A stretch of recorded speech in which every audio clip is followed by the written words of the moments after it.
Hi, I'm Laura, Hi, I'm Deanne. Hi, I'm Philippe. and welcome to our Lymond Book Club. We are reading Checkmate by Dorothy Dunnett, and today we are going to talk about part 3, chapters 7, 8, and 9. Dee will lead our discussion, but before we dive in, any initial thoughts that you two would like to share? Um, I think I may have found a person in these novels that I hate more than Gabriel. I really, really despise Leonard Bailey. Like, oh my goodness, so much. He's so terrible. Mhm. Yeah, this whole chapter 7 was just, he's just so awful and slimy and gross and like gross on multiple levels, gross.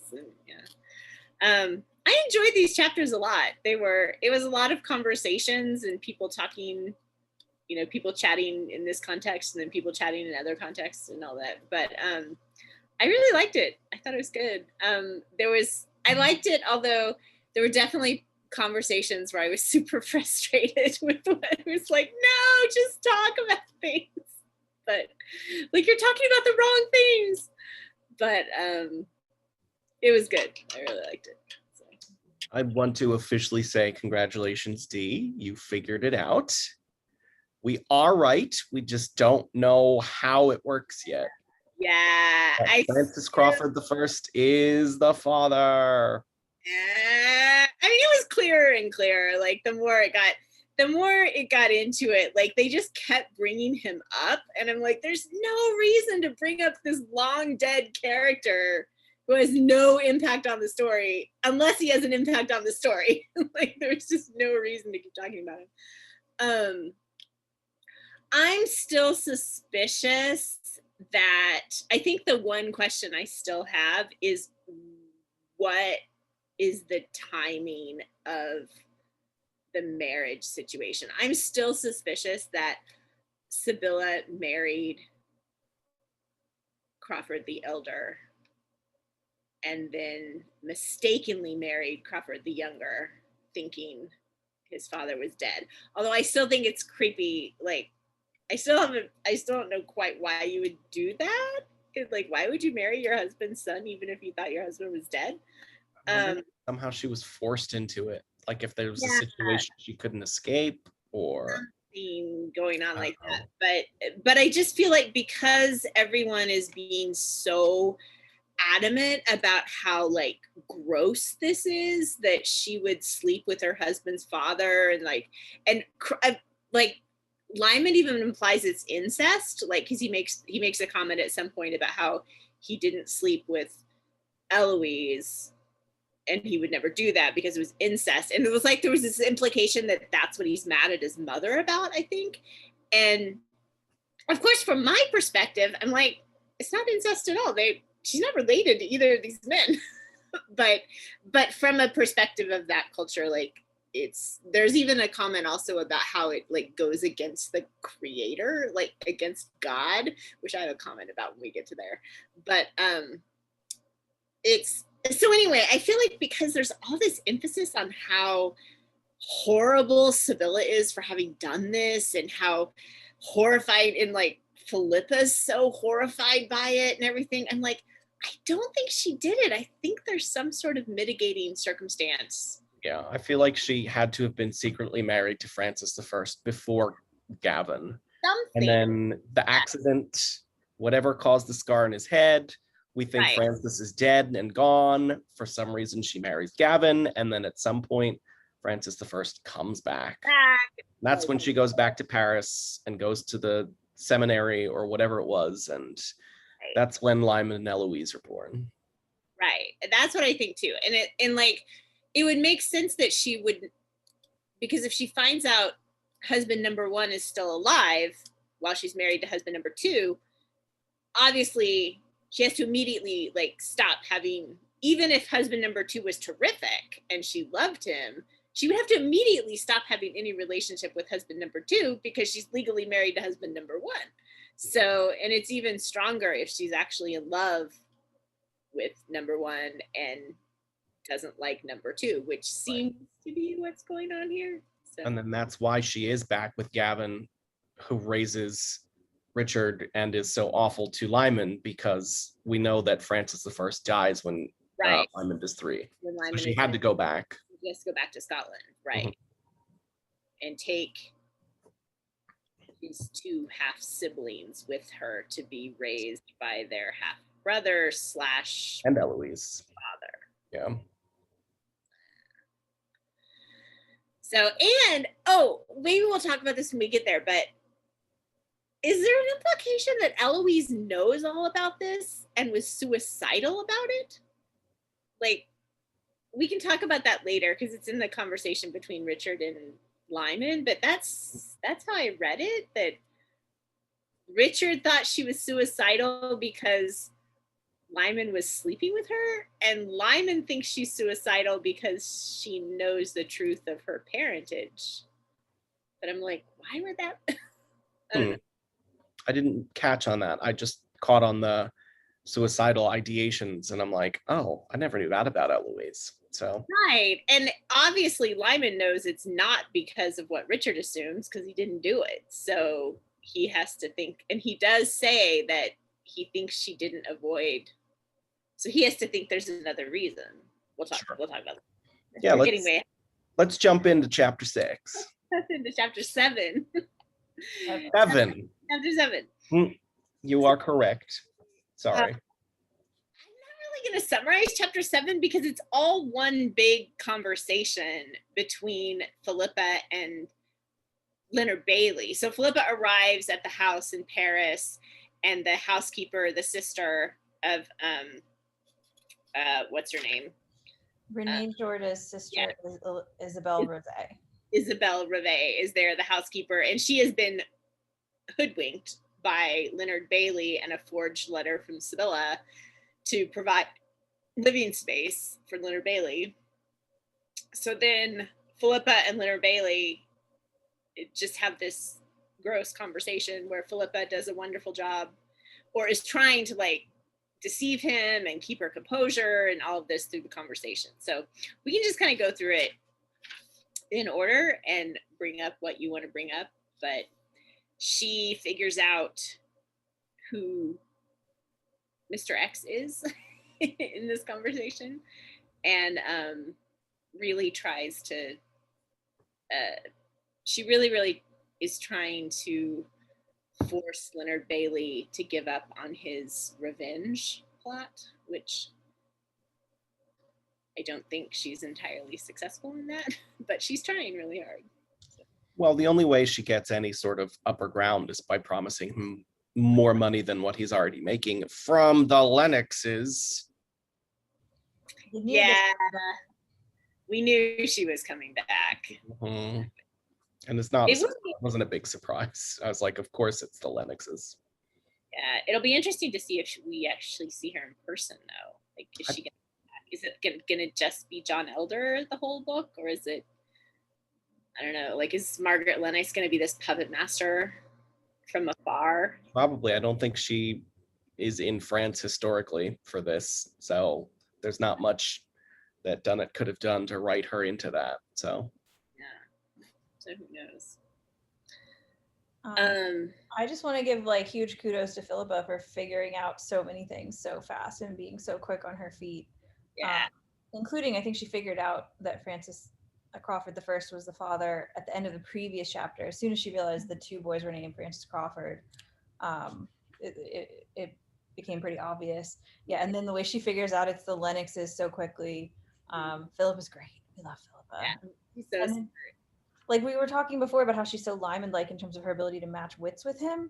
But here we have her pulling total Lymond, I'm going to risk myself to save someone else, and I'm not going to tell anybody, and I'm going to try and do it all on my own and pull it all together. And she's amazing, but it doesn't work well for Lymond. So no, exactly. I had the exact same thought, because so often, of course, I'm like, Lymond, just bring people into your confidence.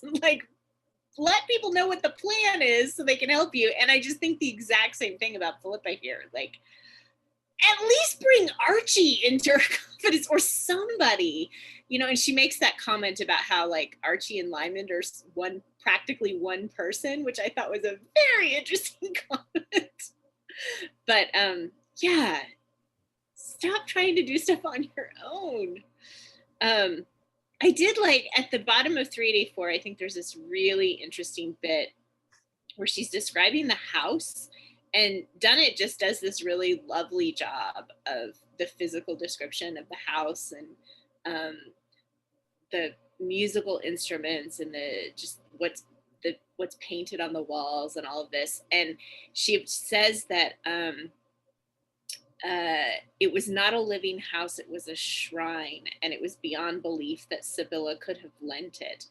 And you just get this sense by the way that Dunnett has described this house that Sibylla was deeply in love with Francis I. Like this, whoever the man was that shared this house with her, Sibylla was deeply in love with him, which answers a question that we've had, like what was happening there and why did all these shenanigans happen so many years ago? And I think the answer is Sibylla and Francis I were in love with each other.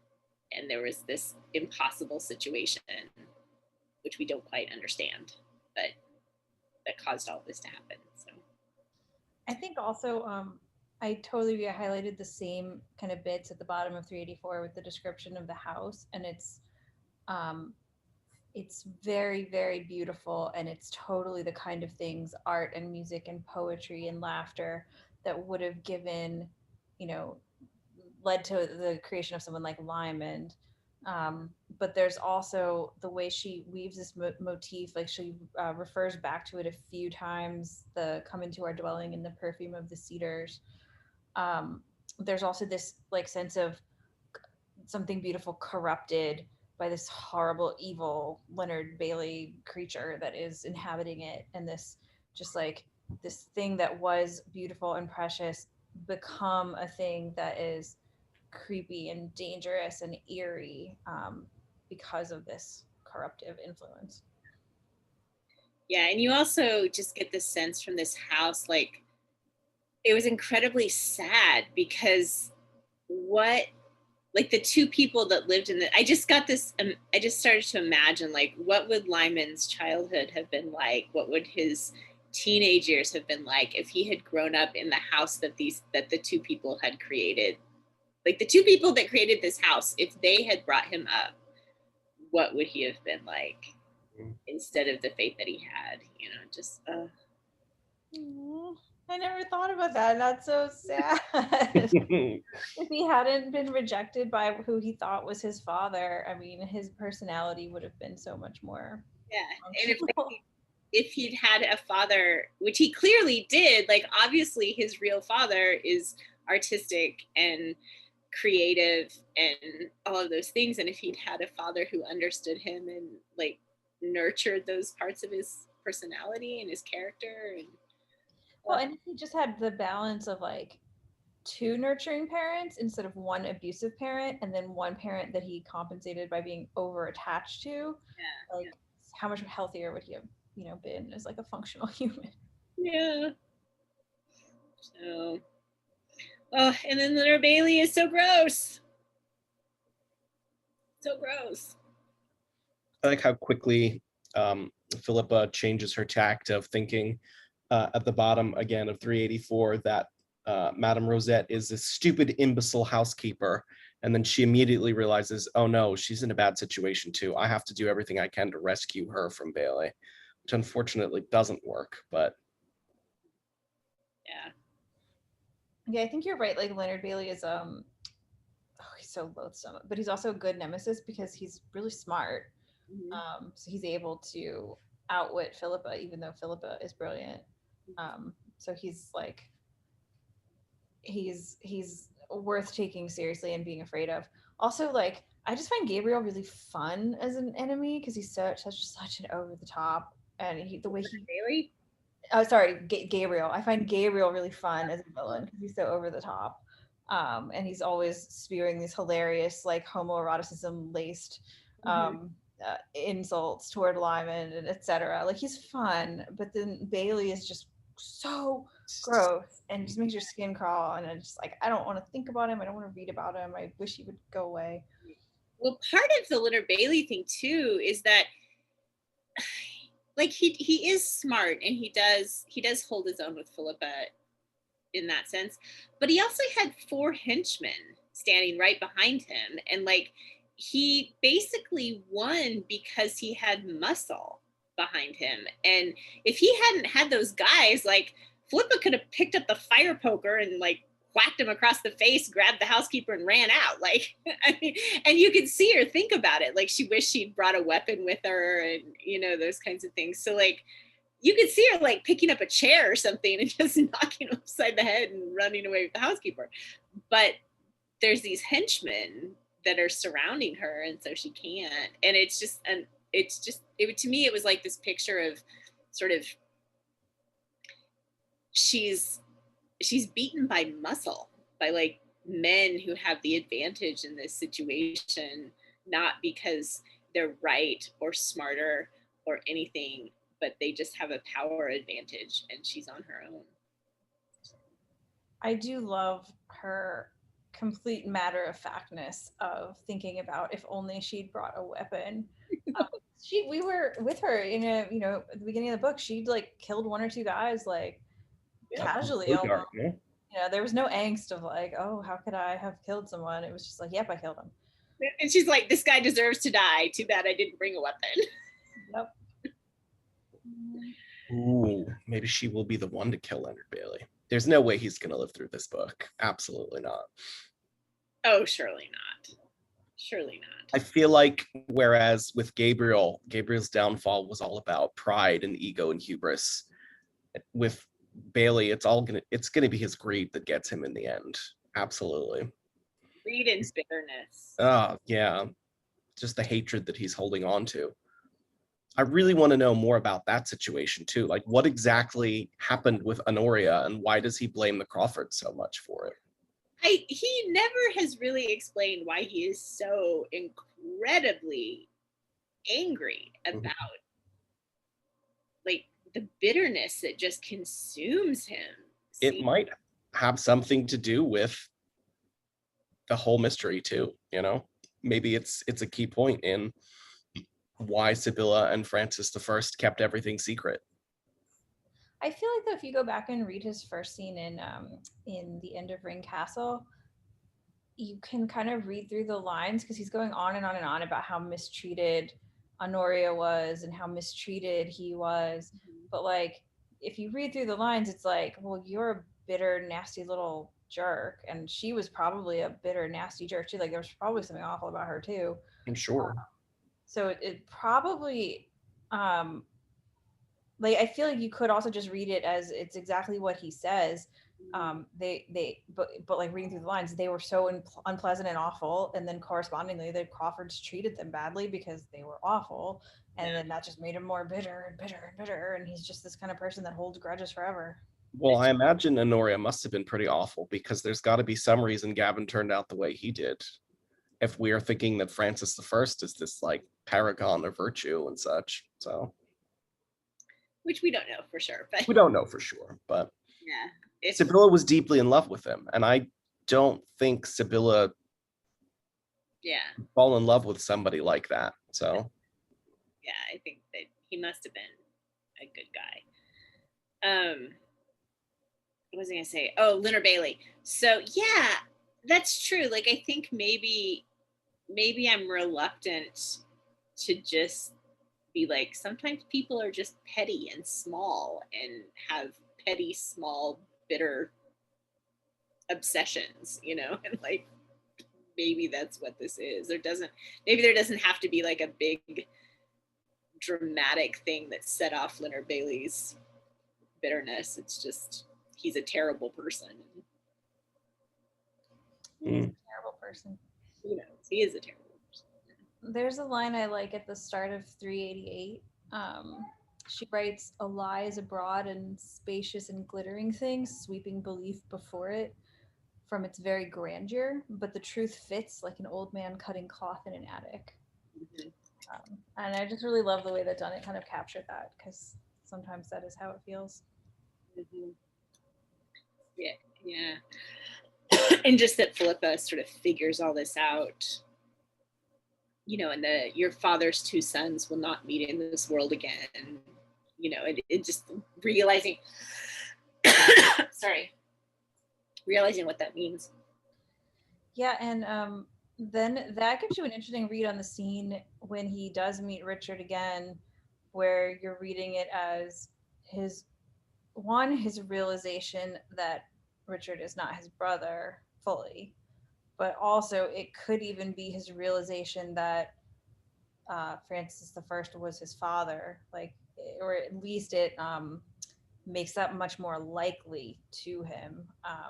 Because it's like he's had this name haunting him his whole life. He's had this fear in the back of his mind his whole life, and suddenly it's much more likely based on that meeting with Richard.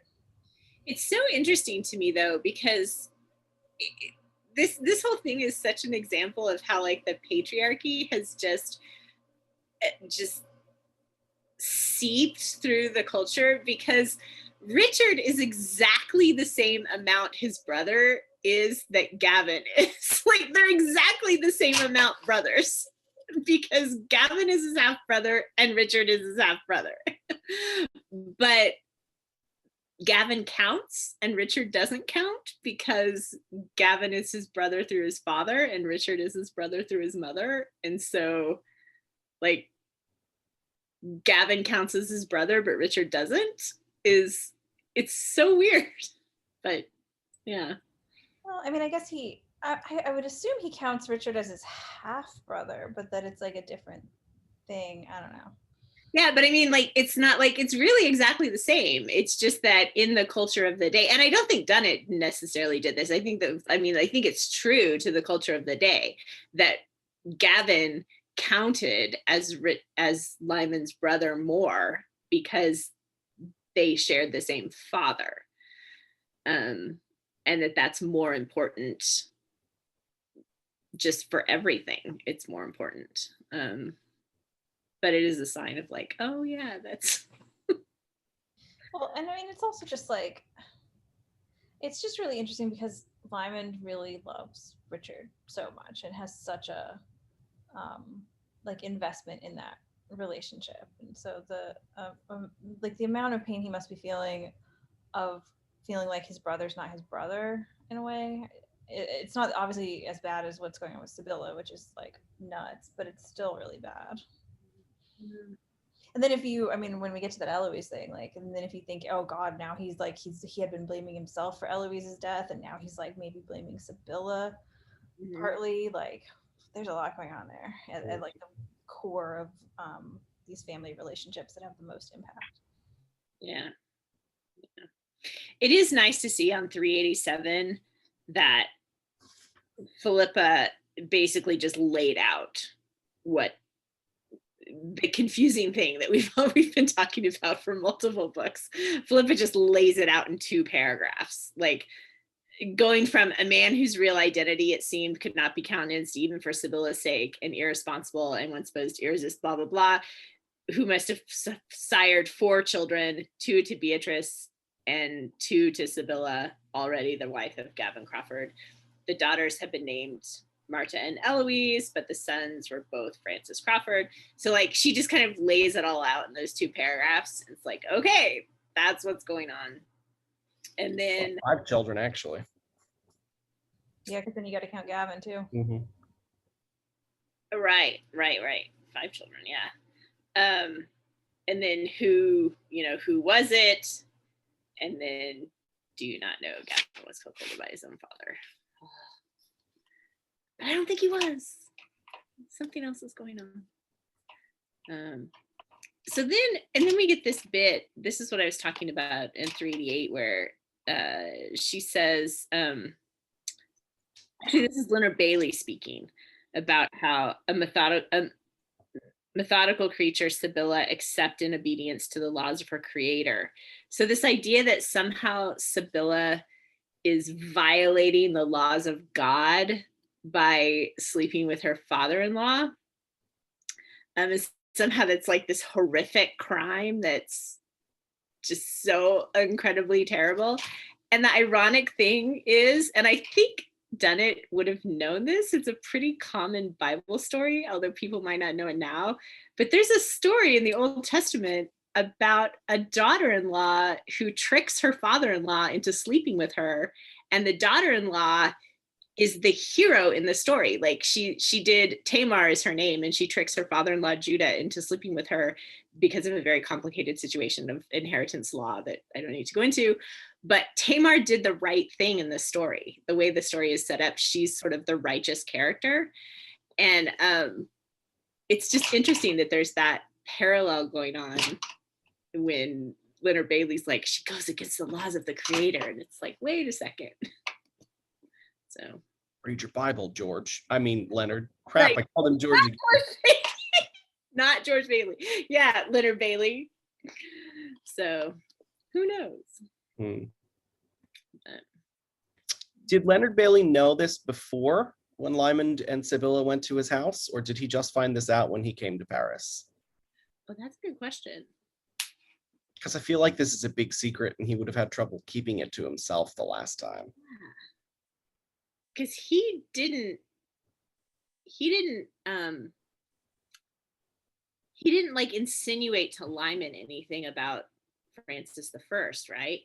I'd have to go back and reread the scene just to make sure, but I get the feeling that he didn't know then, and that the Lennoxes gave him a lot of money to like figure it out, and then he came to Paris knowing about this hotel, found the papers, and found Isabel, who Isabel obviously knows. Like maybe she told him right off. So, oh yeah, it was Francis Crawford I.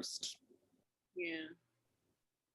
And then he's been in Paris because he's been here a while, sort of figuring out his plan and how he's going to extort even more money out of all parties. And then also just break the news and ruin Sibylla's life. Mm-hmm. Yeah. Ugh, so terrible. Here's that line about, it's on 389 where it says, he was the sort of person one could with justice kill if only one had the sense to bring a weapon.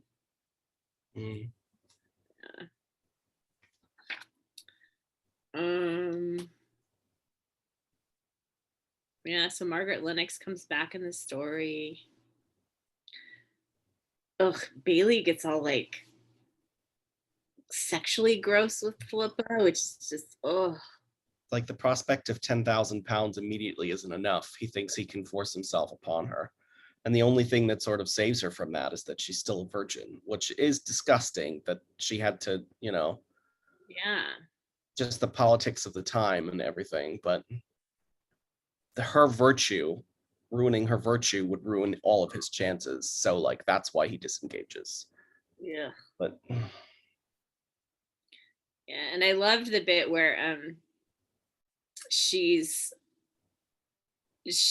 pushing Bailey at the top of 393, and she says, courage, Kate always said, 9/10 of every attack is bluff, and the art is to know when to call it. She did not. And so it's just this, I love that there's just this little continual reminder about her mother and all that her mother taught her. And it's not just the seraglio and everything that's made her savvy, like it's also Kate and all that. Which is nicely countered in one of the next chapters about, she brings up Gideon quite a few times in conversation as well. So yeah, great. Yeah, so, and then at the end, she gets this headache, which I think is an interesting sort of juxtaposition to Lymond's headaches, and she talks about like why it's not as bad. So like it doesn't incapacitate her, and I think she's referring to Lymond's headaches incapacitating him, but it's because she says for that you had to expose your sensibilities to attack for very much longer and take no one into your confidence, least of all those already nearer to you than you wanted. Just kind of a comment on why perhaps Lymond's headaches are so bad. And then she cries in her sleep. Wakes herself up because of it. She's seeing Lymond as an equal and empathizing with him like more and more on an adult level. Yeah. She's so willing to just throw all of her resources at solving this problem for Lymond, even though, even in this current state, the divorce is going to go through and he's going to marry somebody else. She doesn't know that he loves her back yet.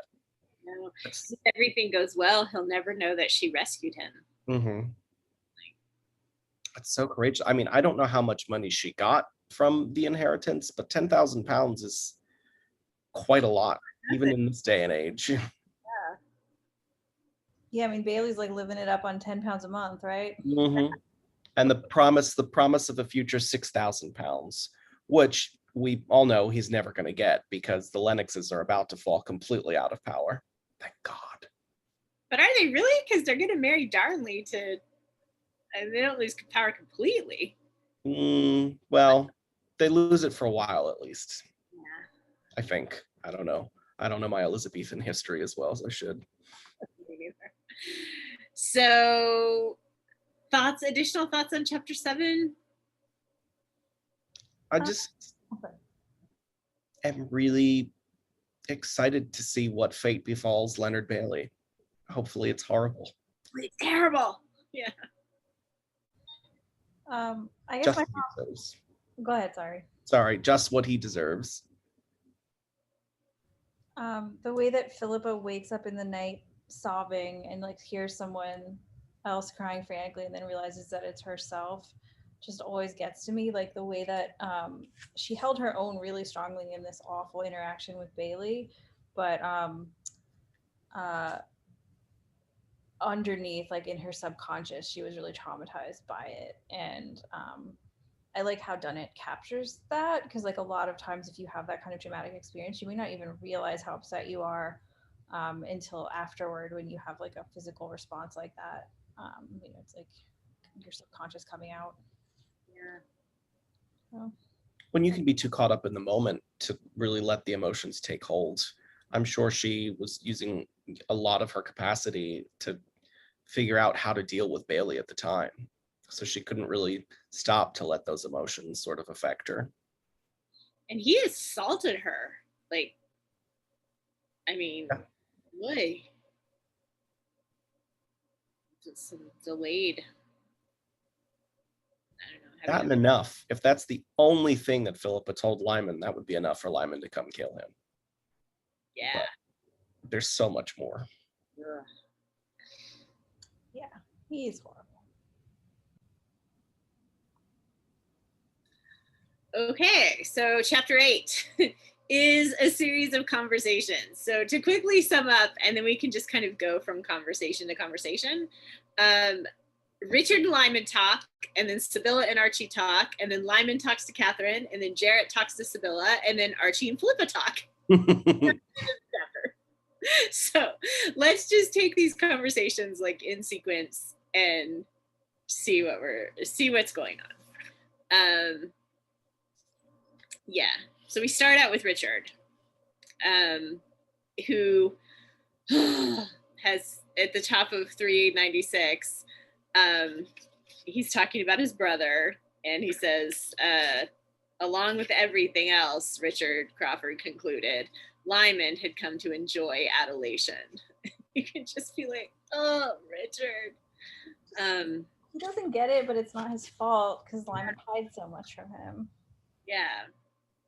And he does talk about on this page, like, the misunderstandings. He talks, like, hence came the misunderstandings which had led Richard once to hunt down his brother in order to deliver him to the justice he thought he deserved. Later, learning to know him, a friendship had grown, odd, irregular, and at times surprisingly deep, and at times marred, it seemed wantonly, by Lymond's excesses and his own lack of trust towards Richard, which again and again had caused his older brother anger and misery.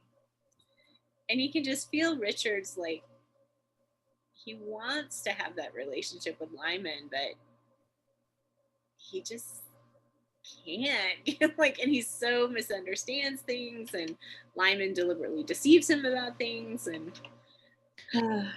Correct me if I'm wrong. We haven't seen Richard's point of view since the very first book. did we see it in Queensplay? I think we got it in Queensplay a little bit, I think. Okay. But Yeah. even then, that's before any of the current stuff between the brothers have happened that have driven them apart again. Yeah. So like you definitely, like you were saying, do you get this side of Richard that like he also understands that there is this unfortunate aggravation between them that I think he realizes, you know, we're both trying to put it aside, but every time we meet, it just keeps growing because of things that are happening. So I think we got a little bit of his perspective in Ring Castle when he was coming up on Lymond on the beach, or maybe in the room. Like, there was a sense that you got, or at least I got a sense that Richard wanted that reunion with Lymond, and then it just went to shit, you know. But I can't remember if we were in his perspective or not. It's telling how he says it was unfortunate that he sort of beat his brother up the last time, but he wouldn't have done it if it hadn't been for all of those years that they had been getting along and growing closer. And like, it was sort of resentment that, oh, you've gone and screwed it up again, and this is why I have to do this. Well, that's why it hurts him so much. That's why he's so angry. If he didn't have a relationship with his brother, he wouldn't be so angry. It's because he loves him and he wants that close relationship that they have, that he has such anger in response. Like I love this brother relationship the same way I love the brother relationship in the Untamed, where it's like, because of how much they love each other, they get so hurt by each other and hurt each other so much. There was a little bit of this in Richard, though, that drove me a little crazy, that felt a little bit like, I wouldn't have hurt you if you hadn't made me do it, which I hate that attitude. So like, there was a little bit of like, I wouldn't have attacked my brother if he hadn't made me so mad, kind of. And I'm like, that is not an excuse for what you did. Like, I don't care. So like, violence is never justified by whatever emotion you're feeling. So so that was a little bit, but again, I think that's just a sign of Richard's. Very few people in this series are emotionally mature, and Richard is one of the ones who is not.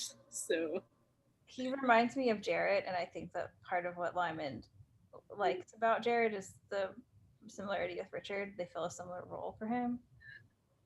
There's also a part where we were saying, when was the last time we had Richard's point of view? It's definitely in Queensplay, because there's a part in Queensplay where he thinks about how he'd never been jealous of his younger brother, and he thinks it again here. I've never been jealous of my younger brother, and it's like, you're so jealous. Like, you're always like, Mom loved you more, Eloise loved you more, you're everyone's favorite. Like, literally right there. Yeah, it's right there. Yeah, he's self-awareness is not Richard's strength. No. But like Jared, it's a lack of self-awareness, but a really good heart. Mm-hmm.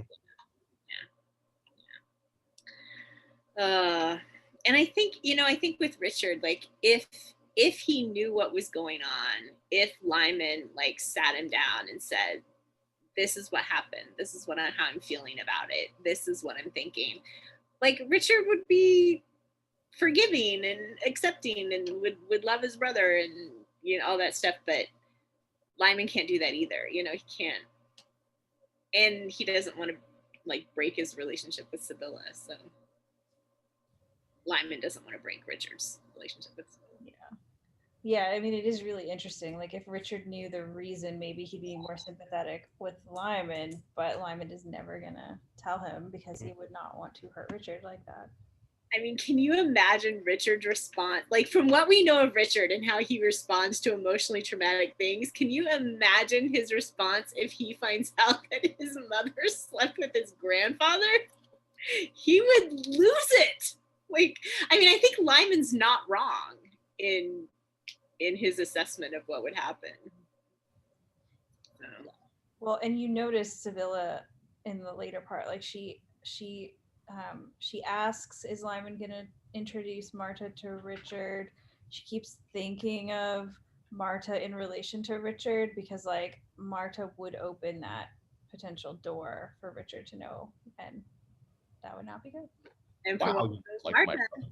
she would have no problem just saying, by the way, blah, blah, blah, blah, blah. And just, If she ever comes back from wherever she's gone to. where'd she go? Yeah. We also have these insights into Lymond's childhood. The Richard observing Lymond, watching as his books burned and his loot lay in splinters. And I just feel some of the flogging Sibylla prevented, not all. You just get this sense of how Lymond is this combination, and even Richard thinks that like it was to be expected that when he became an internal leader of men, Francis should prove hard on others, because he's this really interesting combination of like this. We keep getting now these references to him as this delicate artistic boy, this delicate vulnerable boy, who's become this like tough, cold, hard leader of men, and it's just like such a contrast of things that don't go together. Yeah. And then there's this sad moment where he's thinking about Sibylla and just how something lay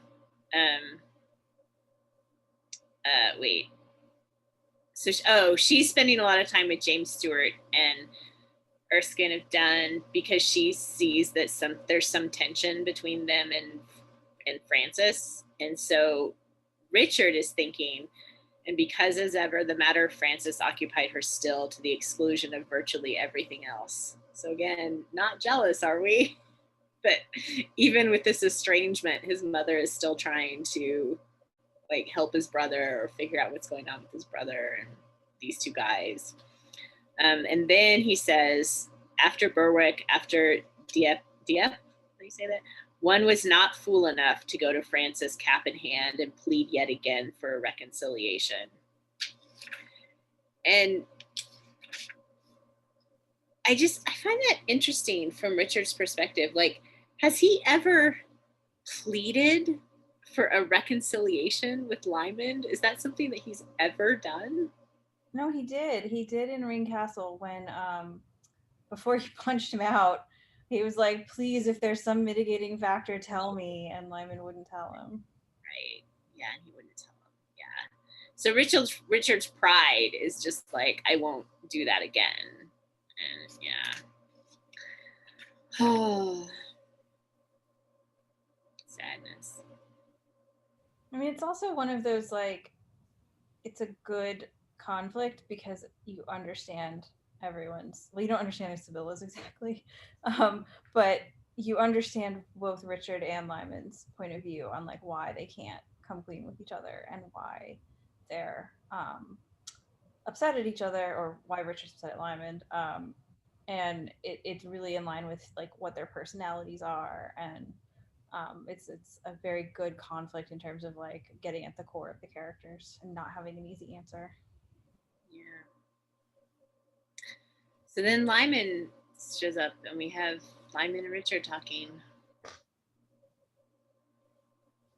Yeah, a very abbreviated trying not to talk from Lymond's side. You say it's mostly Richard talking. Yeah. I do quite enjoy that Lymond is on his way to see a sculptor named Arison. Mm-hmm. You were remembering him at the beginning, Philippe, and this really is him now. Michel Arison. Michel, yeah. The sculptor. Probably no drunken bacchanalias this time around, hiding out from whoever's coming to raid them and find their illegal printing presses. But yeah. But here we have the Eloise thing. Yeah. And before, I mean, Richard's, his whole thing about how I want to know, he's like, I don't want to hear your miserable secrets, but for Sibylla's sake, I want some answers. I once accused you of wanting your sister dead. I did you perhaps an injustice.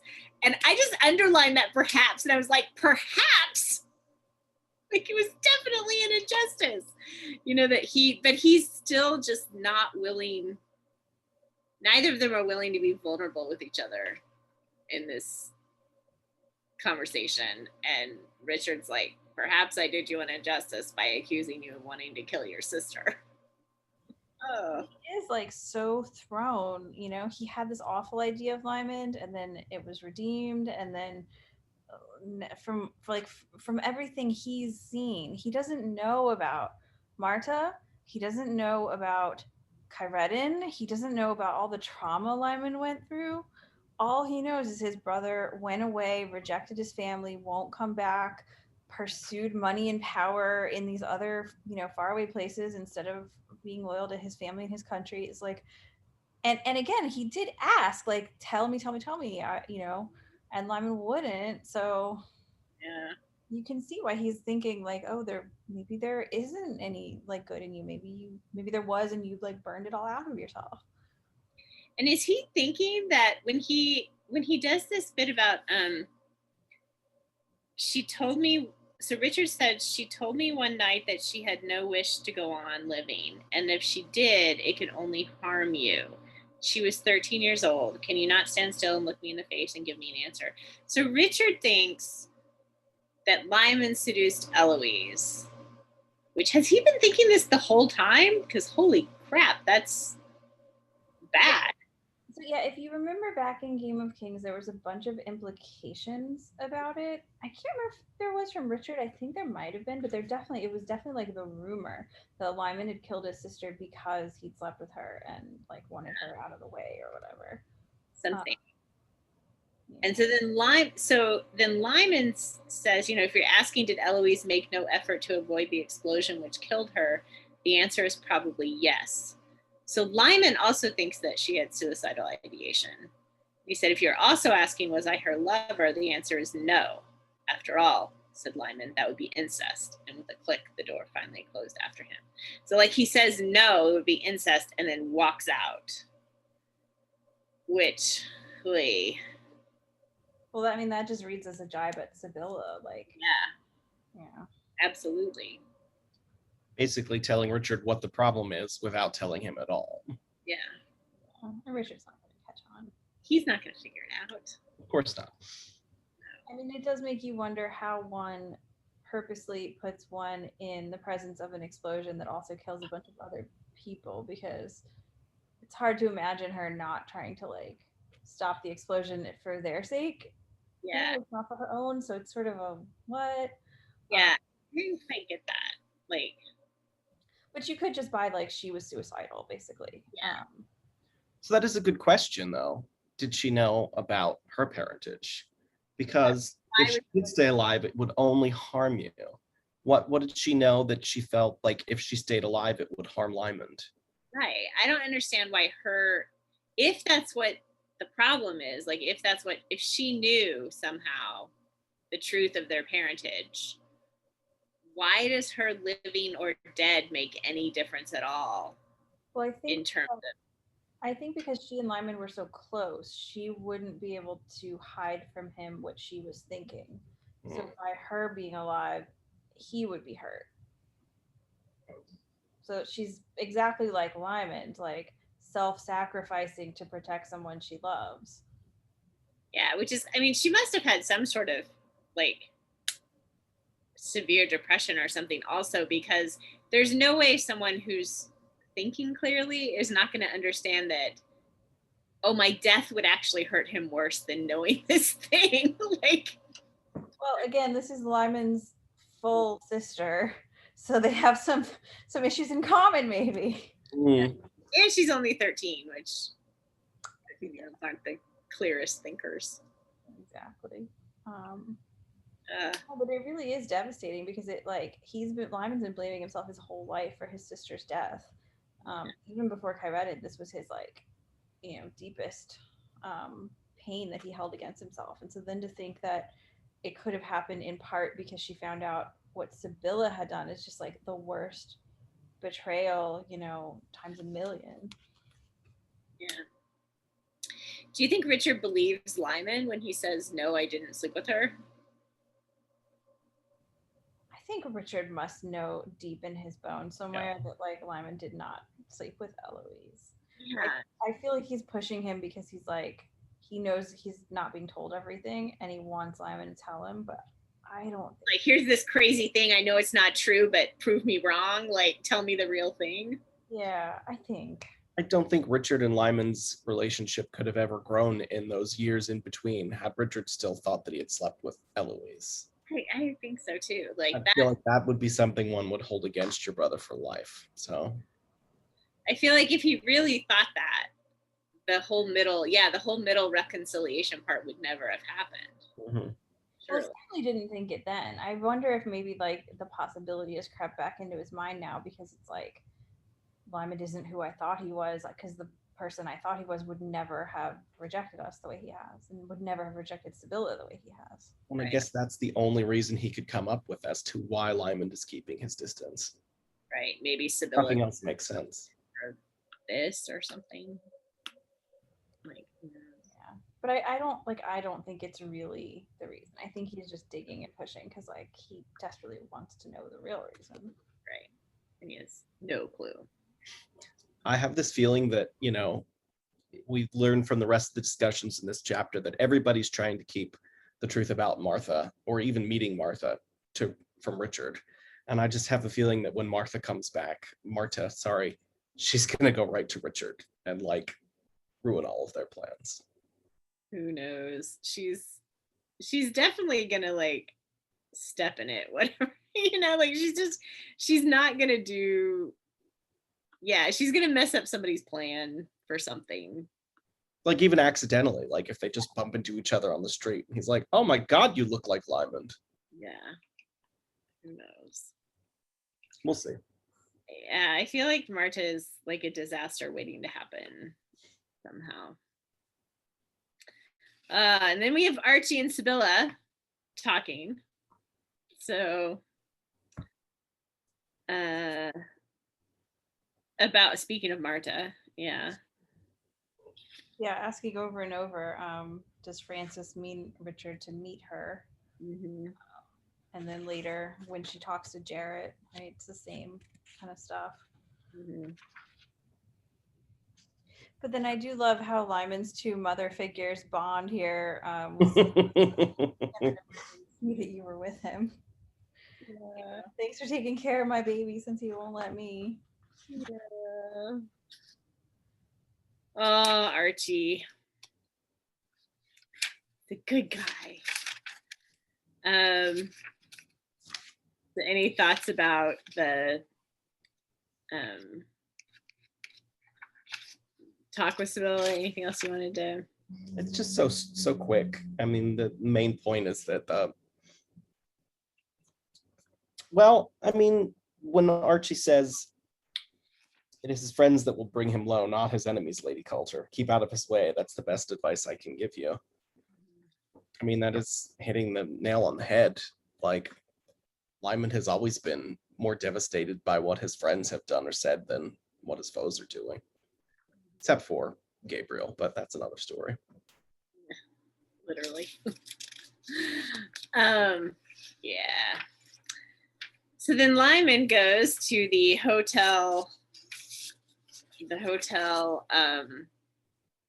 Andre and talks very briefly with Catherine's mother, the Marechal, and then has this long conversation with Catherine, which is kind of sad. And he kicks it off with this quote that's kind of awful. A wife, a spaniel, a walnut tree, the more you beat them, the better they be. I learned that you are willing to undergo unmentionable risks. That's not the way to propose to a lady, and I respect Catherine for holding her own and making him work for it, even though we know she wants to say yes. She still makes him work for it. Yeah. I mean, she kind of, again, I think Catherine really comes off well in this in this scene and in previous scenes. You know, we don't dislike her as the reader. You know, I don't think she's a bad person. I don't think she's unreasonable. And kind of the same with Austen, you know, just that they're set up as characters and foils for Philippa and Lymond, and they aren't equals, obviously. Like, they're not, Catherine isn't the equal to Philippa, and Austen's certainly not the equal to Lymond, but they're not being written as like people we don't like or bad people. And I like that. I think it makes it's a more complicated and interesting story because of that. So I really like that. Yeah, I feel like a poorly written version of this would make them really unlikable, and then it would be very easy to just root for Lyman and Philippa to get together and root for them to like go away.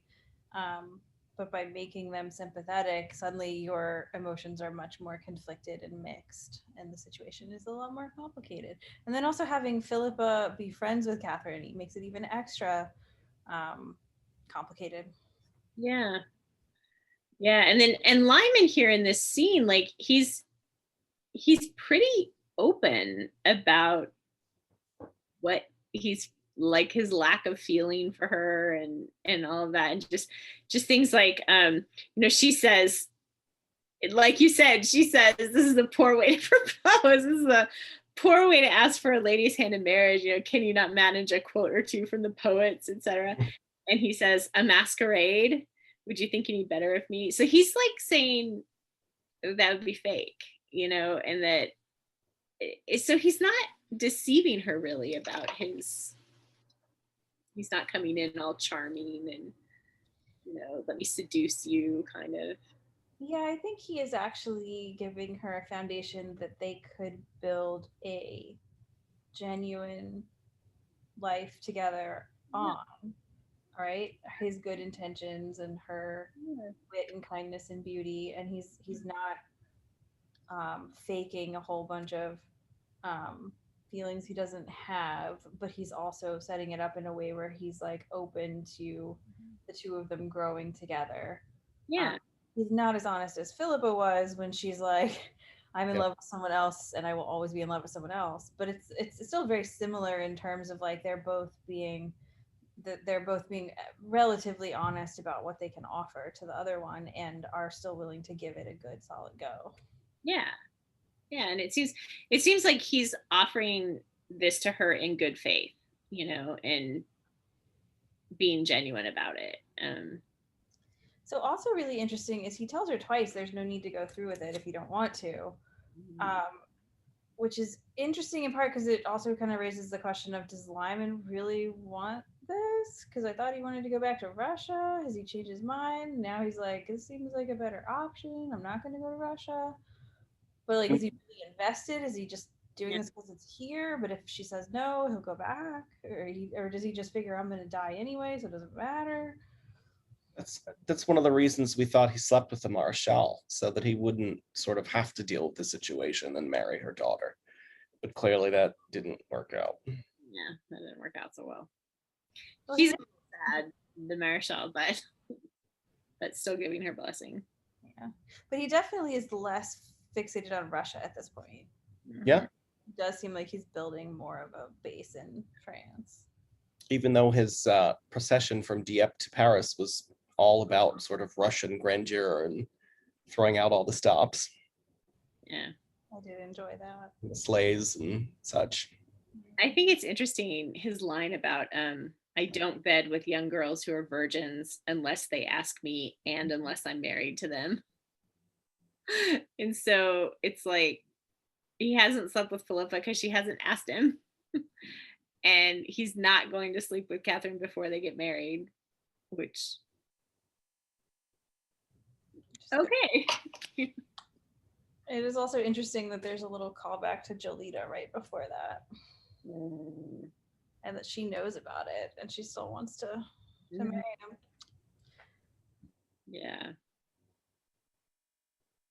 Yeah, that's true. Much. It was interesting where she says like she has doubts about herself but not about him, and then she says, it's a match, how could I fare better? She felt his recoil as if it were physical, and then he said with a kind of suppressed anger, I know it should be different, it will be if you'll give me time, I promised you happiness and I meant it. And so you just get this like he's in love with Philippa and he's gonna try with Catherine, but yeah. And he doesn't, and she won't make him happy. Like she says, but you have no expectations, said Catherine to Alban, of receiving any, meaning happiness, any from me. And he's like, I should like you to try. But you get the sense that he's not expecting her to make him happy. Yeah, I mean, he doesn't want to give her the whole like, I am in love with one other person, you know. Yeah. And I like that he kind of like, again, he just kind of gives it the like, it's open ended, like, let's give it a try, you know, and I'll, you know, I'll be good to you, but I may never like get to see, like, I don't know. It's just yeah. But it's definitely, you know, settling. Yeah. In both cases. But honestly, it kind of read to me like a conversation between adults who are in a culture where like this is probably in many ways like the best outcome for Catherine de Alban. Like the whole concept of like marrying someone you're madly in love with and having this beautiful like fairy tale romance is not a practical option really for her in the position she's in. So like this idea that someone would come to her honestly and say, this is what I can offer, let's make a go of it, like that's probably a really good outcome. Yeah, for sure. And he's beautiful and he's talented and he's rich and like all these things. Like He's well received by the French court. I mean, but she could be set up with some like Leonard Bailey type guy who's, you know, super rich and powerful, you know. So this is definitely better than a lot of her other options. Yeah, and someone like that wouldn't be expecting to marry for love. And in a way, it's almost worse because she has fallen in love with him and he doesn't love her back. It almost would be better if it was just she didn't have the emotions and it was purely like a business arrangement. And this whole thing makes her very attractive to other people in the court, which is so interesting. Once this comes out, she's like a number of noblemen follow the Prince de Conde and like, hey, she's pretty attractive. So that's kind of interesting for perhaps later in the story. So then we have Jarrett. Jarrett and Sibylla.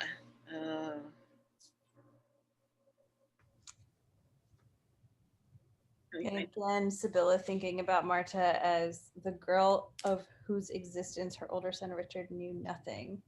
Mm-hmm. Yep. And yeah, so they have this discussion about Marta and again, Sibylla's like, don't tell Richard. Yeah. And which obviously Richard's gonna find out at some point. This entire conversation is pretty much Sibylla getting all of the information she needs and giving nothing back to Jarrett. I mean, masterful. I'm not surprised at all, but like he's just openly letting her know everything she asks for. Like the one thing she really wants, he can't give her because Marta has gone away. Yeah. And also we do get a little bit where she's like Dunnett tells us Sibylla sat fragile and composed watching him. So we do get like hints that she's not doing great. You know, she's elderly. She's what, in her 70s now? And, you know, she doesn't have long for this earth. Like, even if she's fine, she's going to die pretty soon because she's in her 70s. So, and this is the 1500s. Like, it's kind of miraculous that she's survived this long. So, yeah. So I'm worried for her a little bit. Agreed. Well, yeah, and her, you know, Lymond with all his drama is like, you're not going to have forever to sort this out. You really need to deal with it. Yeah, there is definitely a ticking clock here, and right. And now that he knows the truth, or at least part of it, he needs to get the rest of it to realize that his mother hopefully is not this horrible human being. Yeah. And then we find out Marta has left Jared. Surprise. She has exited stage left. Nobody knows where she is. Pursued by bear. Hopefully not pursued by a bear. Also, just one other thing I like in that conversation was right when it starts out and Jarrett like kind of barges in with a bunch of questions, and it says it was typical Jarrett Blythe, if not the overture which courtesy perhaps demanded after an interval of 5.5 years. And Seville is just amused by it, but it is just such a funny character trait of Jarrett's to just barge in and be rude all the time. It's just, he's so cute. Oh, Jarrett. Right. Yeah. He's just the bull in China shop, just comes in. So then we get Sibylla and Archie. No, Philippa and Archie, sorry. Philippa and Archie talking. And this is the last major conversation in the chapter is Philippa and Archie. So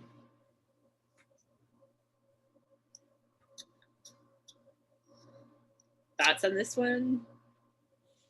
Well, she asks about what happened at the night, what really happened that night, like Nostradamus had told her to. Doesn't really get a great answer from Archie, but she is curious.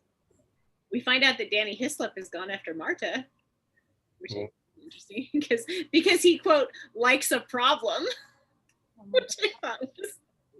You mean because he's nosy? I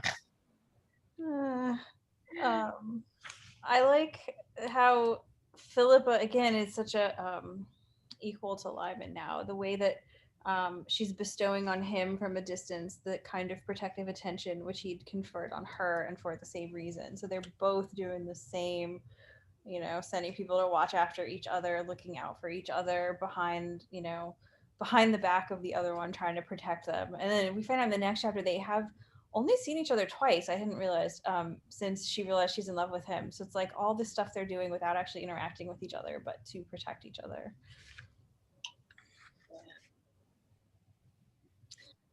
Because they love each other. Well, and she is definitely no longer a kid. Get together. So also we have the ending bit, I think, is interesting, where Philippa says that he needs to learn how to, basically he just needs to learn how to deal with it, and Archie says that the man in him that could support it is the version of him that was in Russia, but maybe that's a man the world could do without. So the idea that Lymond is in this position of being really torn between how sensitive he is, which is why this is hurting him so much, versus this like ability to turn off his sensitivity and just be this awful version of himself. Like if we look at that bit earlier about the sensitive boy who had been abused by Gavin, who became this cold leader of men, the cold leader of men could deal with it, but without that sensitive boy side of him, he's just a monster. He's just risks being another Gabriel almost. Not quite that bad, but not good. And the key thing is, like, is he going to integrate those parts of his, like, is he going to become an integrated person who is whole and balanced? And I think that's the key question, because he's unbalanced in Russia towards being cold and unemotional. And he's unbalanced here where he's so emotional about stuff. He can't deal with things, and he can't deal with talking to people about it, and he can't deal with any of that. So it's like, is he going to come into balance and be a person who is, like Philippa said, he isn't lacking in character, and in the end he has to learn to support it. Is he going to become an integrated person who can both have emotions and deal with them? I don't know. Like, that's the character growth that he needs to have before the end of the book? That's the question. Yeah. I think you got to the heart of it. That's the question. Yeah. I don't know. Because I think Archie's wrong about, like, the man he was in Russia. Like, we don't want that man to come back. That wasn't healthy either. So. Well, and I mean, Archie's right about, he says that, like, that was maybe a man the world could do without. Yeah, for sure.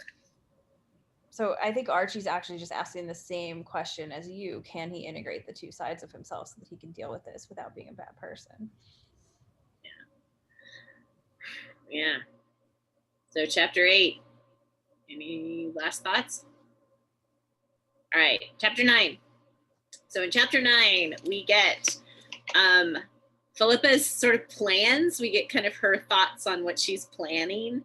And then she's going to talk with Lord Grey, which I thought was a super interesting conversation.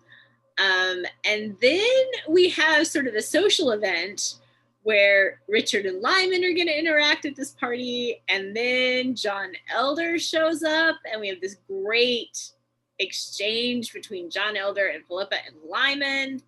And then at the very end of the chapter, Lymond and Philippa have another exchange. So, okay, so Philippa's plans.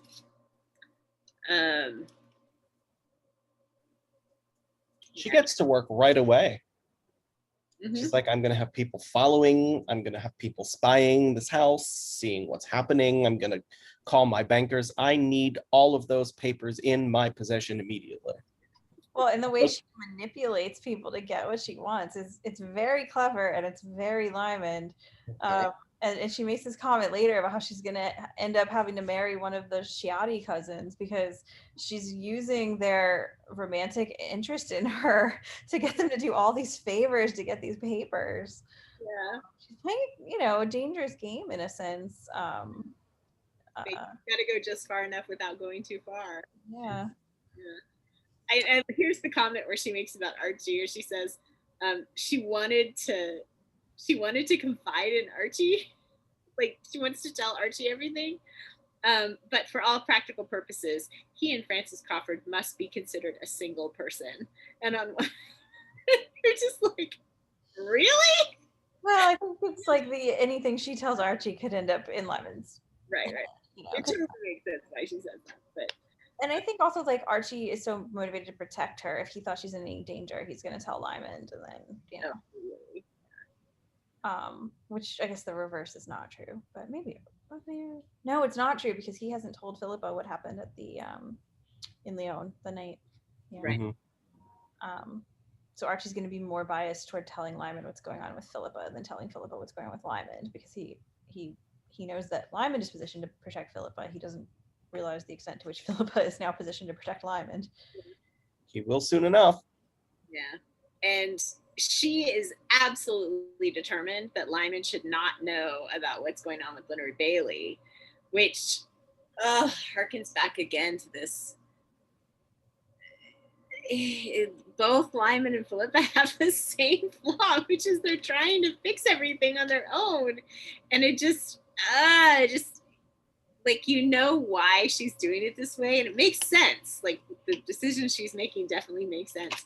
But also, get your community around you. Yeah, but how could she really tell? Anyone she told would be like, Philippa, what are you doing? No. Like, and anyone she tells, the risk of the secret getting out is too much. Like, it's really there's not an easy answer here. Yeah. Especially if Bailey dies, all of his secrets will be open to the world. Yeah. There's other interesting bits in here. One is the way that she gets some cheerful gentlemen of questionable reputation to watch the Hotel de Sphere, found for her by some good friends in the stables. Yeah. Which actually makes sense because Philippa is, she grew up in Flaw Valleys. She's friends with the stable boys. She would totally be able to develop a rapport with, men in the stables in order to then get this connection with the criminal underworld to do things for her. Yeah, I love that bit too. It's like she's got good friends in the stables. Yeah. There's this thing at the top of 410 though, which again just gives us a clue that something else is going on. Where it says, it made no difference why Sibylla, of all civilized women, had so abominably betrayed her marriage, or why she had chosen to set down in black and white the name of the man who had begotten her two younger children. It was done, and it was for those who loved her to protect her and her family from the consequences. So you just get this sense that something else is going on because, like, why would Sibylla, of all civilized women, do this? And like, why would she put down, like, why is it so important to have this paper that says Francis and Eloise are fathered by Francis the First? Like, you know, if they're illegitimate bastard children of her father-in-law, that makes no sense. So something else is happening. One other thing I think is interesting in this section is the way that we hear about how Philippa has manipulated the Sciatti cousins to do all this stuff for her. She related a highly credible tissue of falsehood, which brought her to her momentary shame, instant promises of manly succor. So I just love this as a writing technique. Like, we don't need to know any of the details of the story that she wove. It's irrelevant. It's just the fact that she did it. And Dunnett gives us like one sentence actually that explains what she did, and it's one cleverly worded sentence that makes this entertaining, but also doesn't like waste our time with the details of the fake story that we don't really care about. And we get a lovely sense of just Philippa manipulating people around her and how clever she is. Like, that's what's important to the story. Like, because I read a lot of fan fiction, and so much fanfic would like give you the whole story, and it's like, no, I don't care. Like, an editor would come in and chop that right out. Well, and she's using she's using people that naturally would make sense. Like, there's nobody will be surprised that she's hanging out more with the Sciatti brothers, because everybody knows that the divorce is coming and that she's looking for possible suitors in the future. So like, having them in her pocket is advantageous and makes sense. And also, I think Dunnett does something else that's great. It's along the same lines as what you were saying about that sentence about deceiving the Sciatti brothers, where she says, so she talks about she's going to send 2 letters to London, one to Henry Sidney and one to the banker, I think. And it says, an excellent method of transmitting both letters to London occurred to her. But Dunnett doesn't tell us what it is. And so I wrote off to the side, I wrote question mark, like, what's the excellent method, you know? And then we come to find out in this next scene, which she does play out in front of us with Lord Grey, because it's interesting and more important to the story, then we find out what the excellent method was. So it's nice. Yeah. No, I love that. I love that she plants that mystery and then she answers it right afterwards. Yeah, right. And like, when we get to that talk with Grey, like, I love it. It's so not what you would have expected to happen in this book. Yeah. Well, anything else? Any other, like, we could, yeah, let's move to this discussion with Grey. Yeah, it was really good. I mean, so I love it because I love that in the end of it, he's feeling kind of like affectionately parental toward her and like doing this favor for her. In the same kindly mood, he took the packet and patting her arm agreed to send it to London. He's thinking it has something to do with her dowry. Yeah. And he kind of he thinks like, should I open it? And he's like, no, I'll just send it.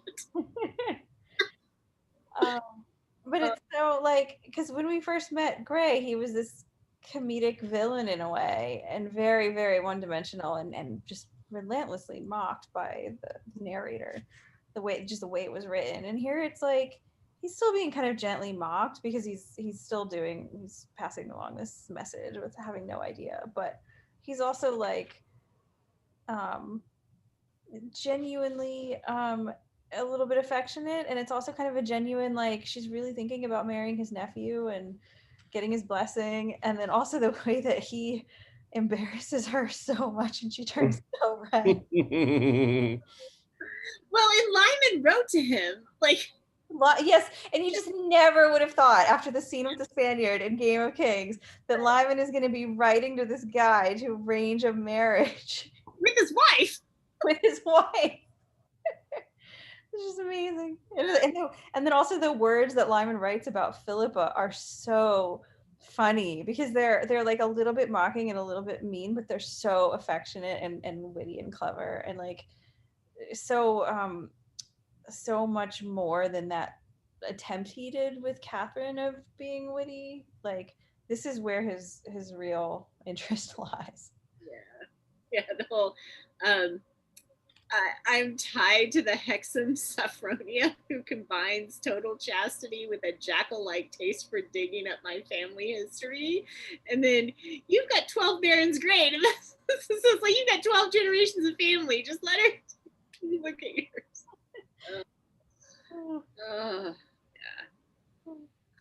She should be rendered peacefully harmless with no sharp quality of heat either biting the tongue or offending the head. Yeah. Oh, and she'll also bring you a fortune. And also she's got a lot of money. But that's kind of like the side comment. And then the way that Grace says, I have seldom been more astonished. And same with Philippa. Yeah. Yeah, like just as the reader is shocked, Gray himself is shocked that this enemy of his has written him this letter. Yeah. By the way, my wife would be a really good match for your nephew. Your nephew should marry her. Well, and also it is just like Lymond really is trying to do right by Austen. Like he's trying hard to hook him up with Philippa. He's taken him for ransom entirely for the purpose of hooking him up with the woman he loves. Like, Austen isn't quite recognizing the favors that Lymond just is actually doing for him right now. He's a benefactor, and he is not cluing into that at all. And Lord Grey, really gives insight into Margaret Lennox and Lymond in like an explicit way that we hadn't seen before. Mm-hmm. That also he's kind of a dick about it, but he's kind of a jerk about Lymond, but he says he would be 16, quite old enough for that kind of trouble. The initial fault may not have been his. Lady Lennox is an ambitious and powerful woman who has been the downfall of more than one comely boy in her day. So he basically says, like, Margaret Lennox seduced him when he was 16. Probably wasn't his fault because she's done it before and she has a reputation for doing this. But she says, but then he goes on to say, like, I would not give him any maiden I respected in marriage. I still do not know how you could so defy your upbringing. In other words, like, he's still terrible and I would never let anyone I liked marry him. And it's kind of like, you just said it wasn't his fault. Well, but I think he's saying about his subsequent career, there is no ambiguity. So he's not saying about what happened with Lady Lennox. It's more like what happened afterward, which, I mean, he did do the whole messing with Grey as the Spaniard thing, pretty good reason. And then also there was the sleeping with half the French court. Yeah, that was true. He did do all that. Yeah, it's his reputation. Yeah. But it is interesting that Grey, I mean, it's really interesting that Grey's willing to give him the benefit of the doubt about the Margaret Lennox thing. Yeah. But then there is the bit a little bit later also where he's wondering if Philippa knows how much he dislikes the Lennoxes. And I liked that callback because, like, the Lennoxes and Grey are on the same side. They're English, they're against the Scottish, they're against the French. So, like, you would think, oh, they're, the English. But no, they really don't like each other. And if you remember back to Game of Kings, in fact, they were, like, bickering relentlessly throughout. And so I like that, again, the complexity of, we may be on this side or that side, but we're still humans and have our likes and our dislikes. And it kind of does a credit to Grey that he doesn't like Margaret Lennox. That's true. The enemy of my enemy and all that. Also, I think he does make this one comment that I'm curious about in terms of the rest of the book, where he says, but you couldn't talk of peace without recalling that the Duke de Guise and his brothers flourished on war. And so, although they might have retired for the moment, that the armies of France were fresh and well armed and plenished. And so it's just like, we've had this weird, like, it seems structurally weird to me to have, like, the battles over halfway through the book, like, so what's going to happen for the rest of the book? And I just wonder if this is a little bit of, is the war going to continue somehow? Or is this just foreshadowing for the future after the book's over, when there will be more, wars upon wars upon wars, all of that. Well, and that is a good question. And there's then the subsequent foreshadowing of question mark the rest of the book, but certainly of the upcoming near future for them, where Grey starts talking about the new religion in Scotland, and then Philippa turns it right back to the people in Scotland who don't like French rule. And so we have again this emphasis on the Protestant and Catholic disagreement being a political, like French versus Scottish disagreement. Yeah. And if the Reformed folks take over in Scotland and Queen Elizabeth becomes queen in England, then we have two in Scotland and England are more aligned. Is that what's gonna happen there? Also, just kind of going back to 414, there's a couple interesting bits here that just kind of tie together as Gray is kind of coming into this expecting Philippa to be a different person than she is and having like serious doubts about her marrying his nephew. The fact that he got a letter from Lymond about it is probably like a question mark because he doesn't trust Lymond. And then, she's been married to Lymond. She went off to Turkey, all this, like, he's many reasons to be suspicious of her. But she totally like wins him over and he's affectionate at the end, which is another huge credit to Philippa. But also interesting is the way that she brings up Gideon, and we can remember actually back to Game of Kings that Gray and Gideon had scenes together, and Gray did like and respect Gideon. Like Gideon was one of the relied upon right hand people. And then also the way that then he looks at her and he sees Kate's excellent sense has stood you in better stead than would appear. So the fact that he knew her parents and he sees that in her then allows kind of is what then opens that door for her to win him over, despite many reasons why he wouldn't want your nephew to marry this person. Yeah, and then he says on 416, he says he had called her innocent. For this he believed was her nature. But the brown eyes watching him now were those of a clever young woman versed in diplomacy. So he's also seeing, like, yes, he does believe that she's innocent and that all this time she spent in Turkey and with Lymond and all that, she's still worthy of his nephew or whatever. But also she's smart and clever and yeah. Well, it's interesting that he's able to recognize that she's like worldly in the sense of knowing like the politics and communicating on an adult level, but it doesn't mean that she's like sleeping around with everybody. Right. Yep. And then he falls for her send the letter to Henry Sidney thing, which yay. And at the end of it you realize like, oh my god, this whole time that's why she's there. Yeah. Yep, that was really good. So then we have any further thoughts on Gray and I just like how he was deceived by her the whole time, especially since, like, from his point of view, he hardly ever calls her Philippa. Like, in his point of view, it's always said the girl.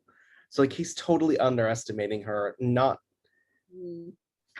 There's no point where his radar blips thinking that something else might be going on here. And he is a brilliant strategist. We've seen that before. So, yep. She hoodwinks him.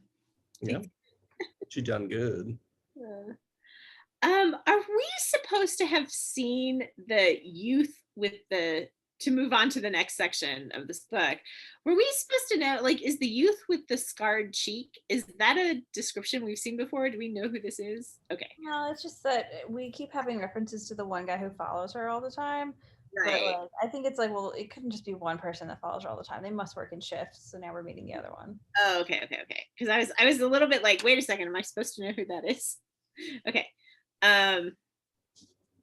Yeah, so then we get a few thoughts on Philippa before the day of the ceremony. And then we have, yes, the day of the ceremony. So the party. She hasn't called on Sibylla yet.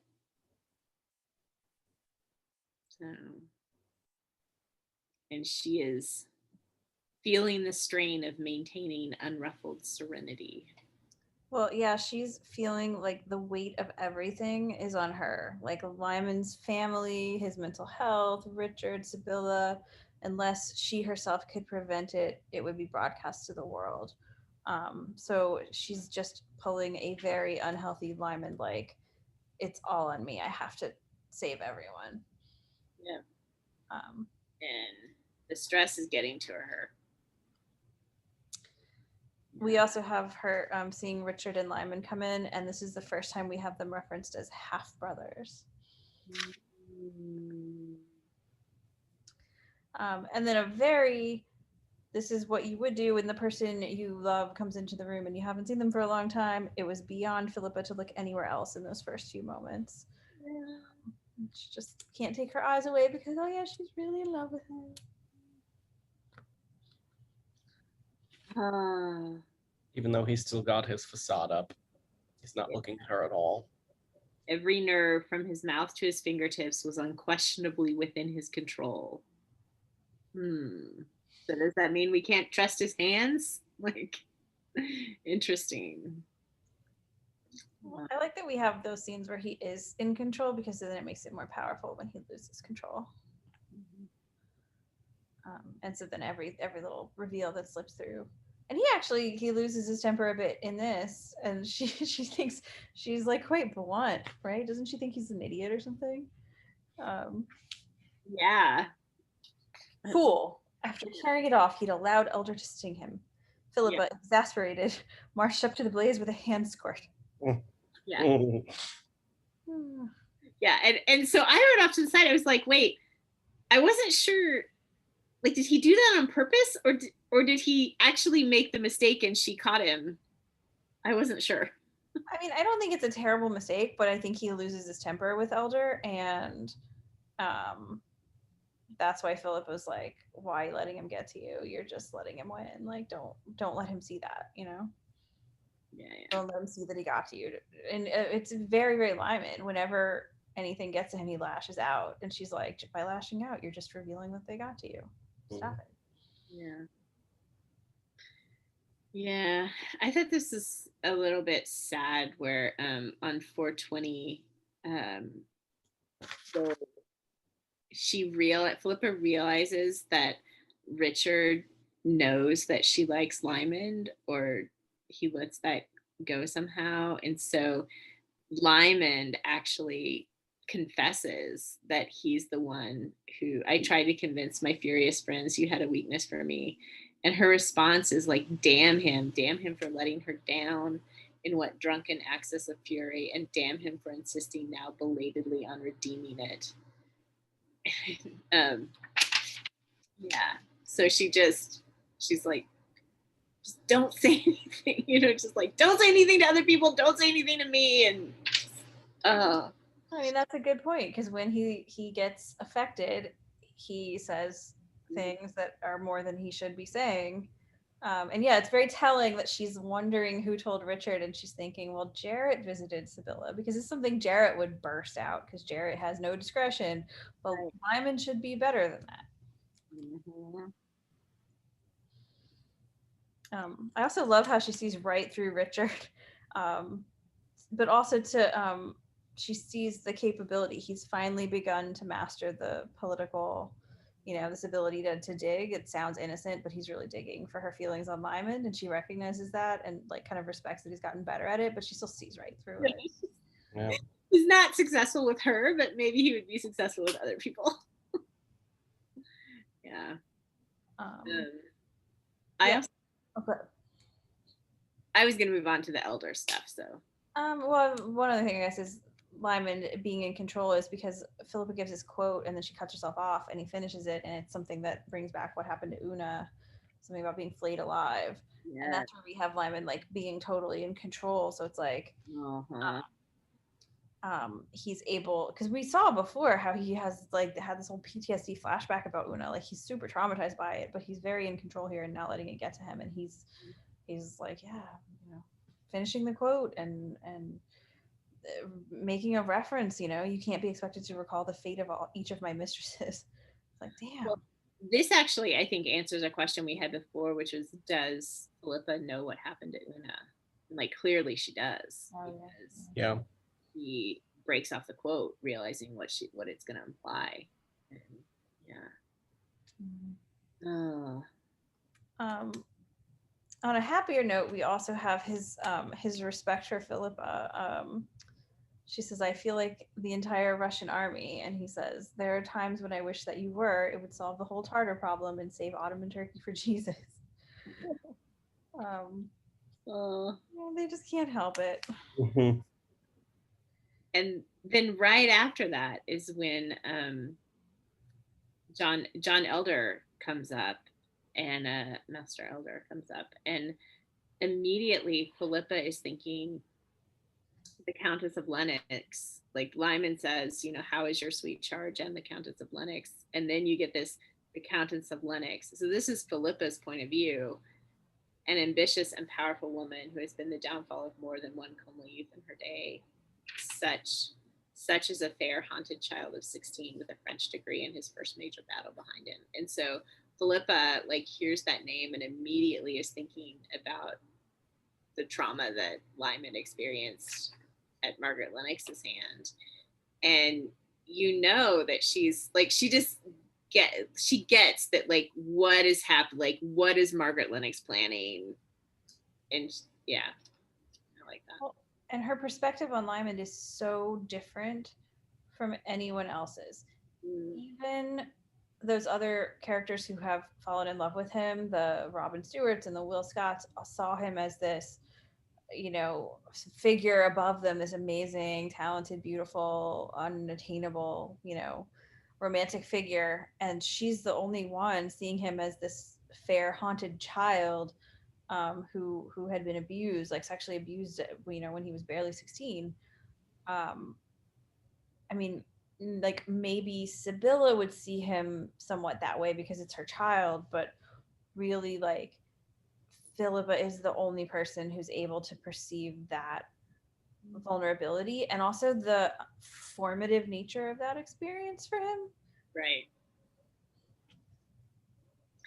Yeah.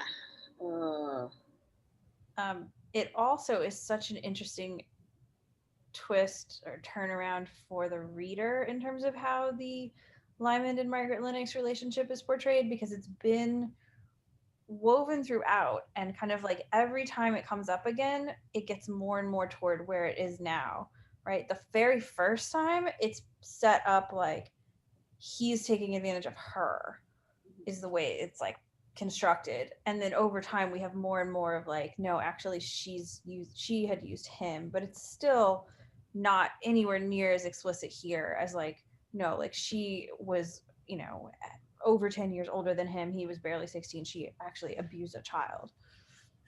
Yeah. And I remember when we were talking about her in previous books, in the early books, all of our questions were about how old was Lymond when, and we didn't know, because we didn't know how old he was in the story. And so it was we just kept thinking when she had this relationship with him, I don't want to dignify it with that term, but when she had her encounters with him, how old was he? How old was he? That was that question we kept asking. Yeah. I think I was assuming it was a little bit younger than 16, but 16 is still pretty awful. So. Yeah, and he had just turned 16. His birthday's November 1st, something like that. And this was in November that it started. And the fact that he was a prisoner of war at the time. Yes, yeah. He was her Super prisoner. advantage. Yeah. So gross. And then she has given her greetings to them through Elder, which is, she charged me, did I see you both, to tell you that she trusts you remember her. You're just what's going to happen?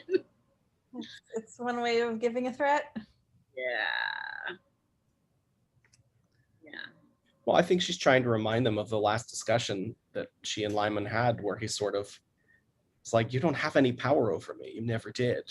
But I think she was threatening him with the news of his parentage even then, if I'm correct.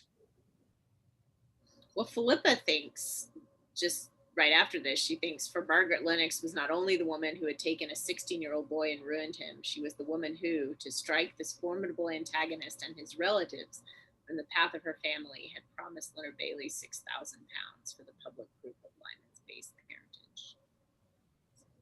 Oy. Well, it's something she'd do. She's very like Bailey. Yeah. So then Philippa thinks Bailey has not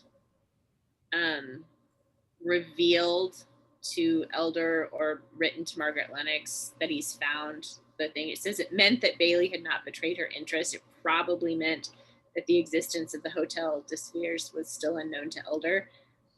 But I'm wondering if that's true, because it's Philippa making an assumption and she's saying like it's probably true. So does Elder actually know more than he seems to in this conversation? You know. I think she's doing a pretty good job of digging without revealing that she's digging.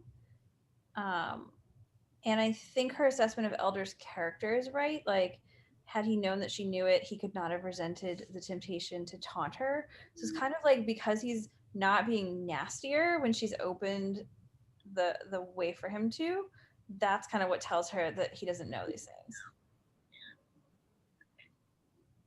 Yeah, she's making a very educated assumption. She's using her natural ability to sort of realize what people are thinking. Yeah. I mean, Philip is certainly not always right, but I think she's smarter than John Elder. Right. Yeah. That makes sense. Okay, what is the insult that Lymond is giving Elder about Henry Darnley, where he says, with his education and heritage, Harry Darnley will be the only turncoat in England who can practice sodomy in the archaic stanzas? I do not understand this insult. Like, what is he trying to say about?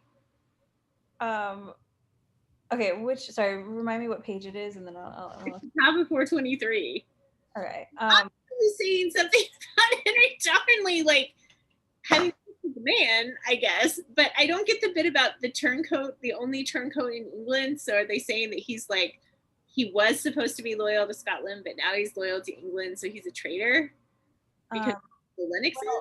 Or because he knows, yeah, okay, so he's a turncoat to the Scottish. Right.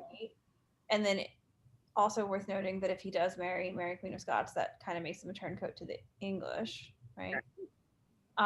But yeah, education and heritage. So practice sodomy in archaic stanzas. So presumably the heritage is what would lead him to practice sodomy, because his mother is sexually corrupt and therefore he would be sexually corrupt.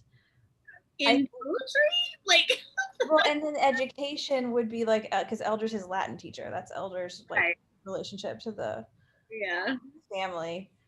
I'm sure it's this very biting insult to John Elder, but it's just like, I don't understand what he's saying about Henry Darnley here. Well, and I think also sodomy had a different meaning back then. It was more just like any corrupt sexual practice. It wasn't as specific as it is now. So, I mean, I think it's basically just an insult to his heritage and his family. It's interestingly not insulting his Latin, which we know is terrible, because he tried it with Philippa and was terrible the one time we met him. And it does say, like, now he can't write any more winsome verse to his cousin because she's about to get married to the French Dauphin. How are you going to impress his charms on little French princesses? So I guess implying that they're going to try and marry him off to one of the younger, like, French girl, the king's daughters or something. It's not a big deal, but. Yeah, I don't know. Maybe someone in the comments has more details on why this is so insulting. Yeah. I trust Lymond is educated and savvy in his insult giving.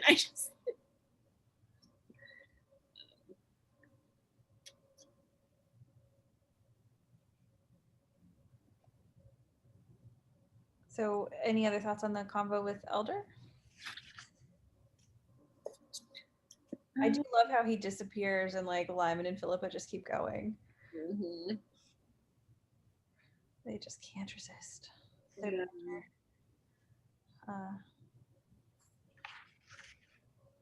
And then Philippa complains a little bit about, like, you wouldn't expect me to make social calls if you had the remotest idea of the work entailed in bringing two unfortunate persons to the altar.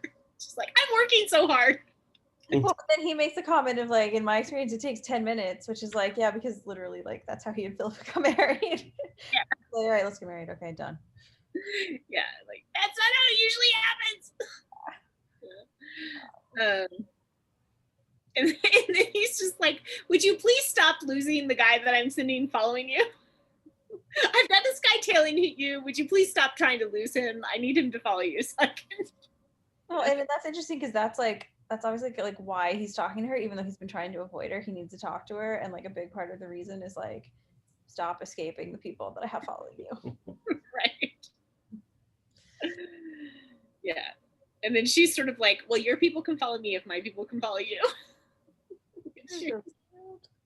Like, oh. Well, then she fishes for information by asking about what he knows about Bailey, or if he's heard anything more. Yeah. He doesn't. So he doesn't know that he's in the city yet. She gets the information she wants from him. Lymond also compares Austen to Gideon. Says Austen is like him. He dislikes war, but he fought a fine battle. Do you agree that Austen is like Gideon? Why? I mean, I just feel like Austen is still just immature. Like Gideon was wise and kind, and I just don't think Austen is. He's too rigid and young. I think Gideon would have never taken pleasure out of killing anybody. And we saw in the segment where they were defending Calais, or the areas around Calais, that Austen did have to bloody himself and put someone to the death, and kind of enjoyed it. Well, and I think also, go ahead.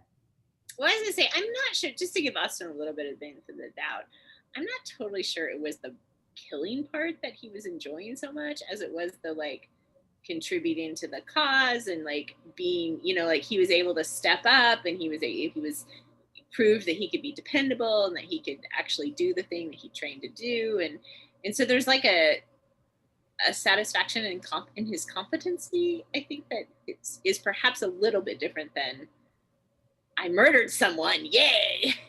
Like, you're right.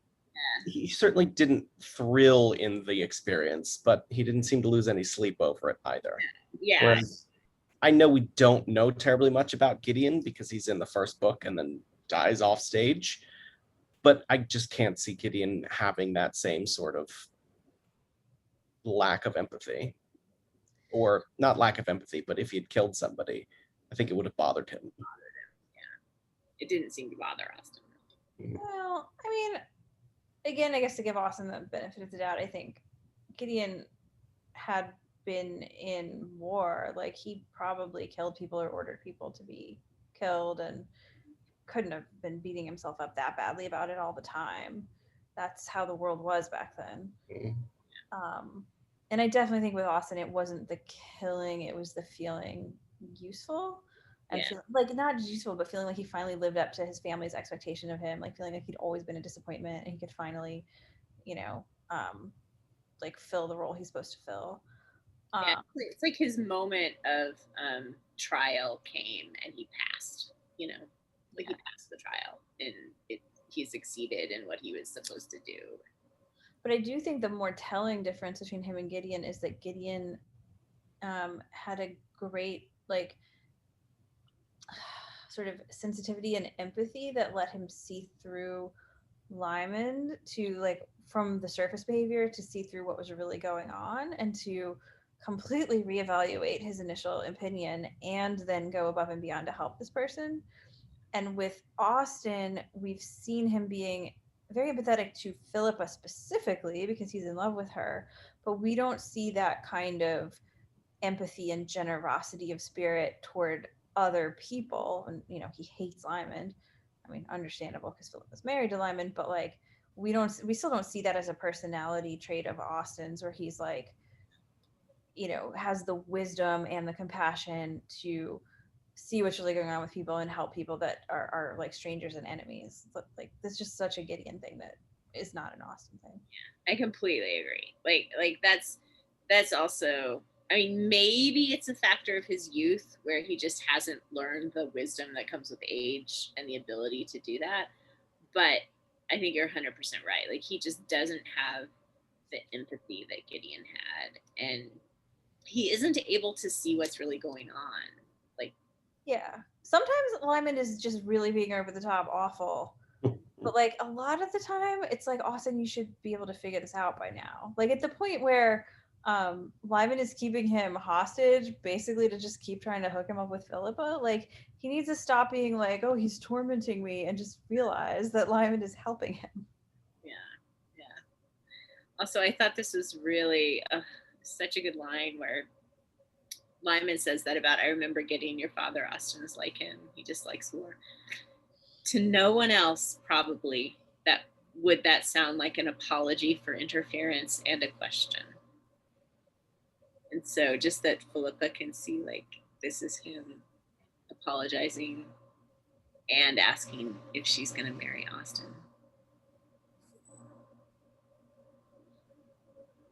And she answers. Like, she doesn't call him out on it. She doesn't draw attention to it. She just answers the question that he's asking.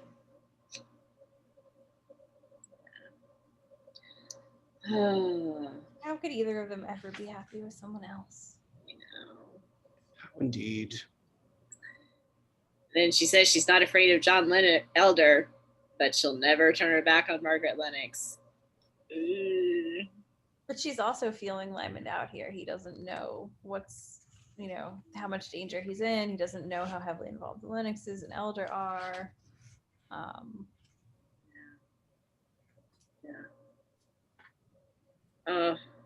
And there's another sad moment where he says he's going to have a betrothal supper with Catherine and asks her if she wants to come. And she said, this is Philippa allowed polite regret to inform every muscle. So she gives this lie in her body language that she's just a little bit, like, oh, I can't, and whatever day it occurs, she says, I feel I'll have a previous engagement. And it's just heartbreaking because she's devastated by this, but she's just trying to that all he'll see is that she's politely regretful. Yeah. Oh, good. And you do wonder if he's feeling the exact same way about the Austin thing. He must be. And again, he's hiding it just as well as she is. She doesn't pick up on it. She has no idea that he's in love with her and is probably devastated about her marrying Austin. Yeah. Oh, man. Yeah. And then we end again on it was for her with all the skills she possessed to stop John Elder from messing up Lymond's life.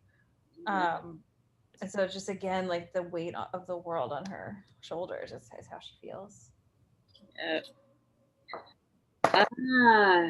she gonna be successful? And that was the end of part 3, right? Yeah. It was. That was part 3. All right. Where is this going? What do you think? Well, I thought we would get a lot more answers in part 3, but we did get a major one with the revelation of Francis Crawford finally. So I guess it's going to come in part 4 when we learn all the other stuff. I mean, I will say I was really glad that we got like, okay, now we know the parentage thing, like, so now we can deal with it. And I'm really glad that we have, 2/5, well, almost half, just a little less than half the book left to deal with all of this. And I'm glad because I want there to be space in the story to deal with lots. There's lots going on. I also want this to be the segment where Lymond and Philippa finally just be honest and tell each other and love each other. It's gotta happen because I want there to be a little bit of the book where they're possibly in a happy relationship as opposed to trying to deny themselves that pleasure.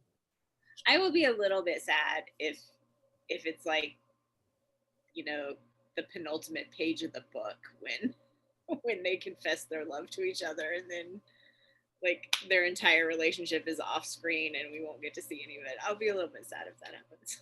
Yeah. I do want to see them together a little bit because they would just be so good. Like if they're I just want them to have like maybe a small adventure together or something where they're in sync with each other.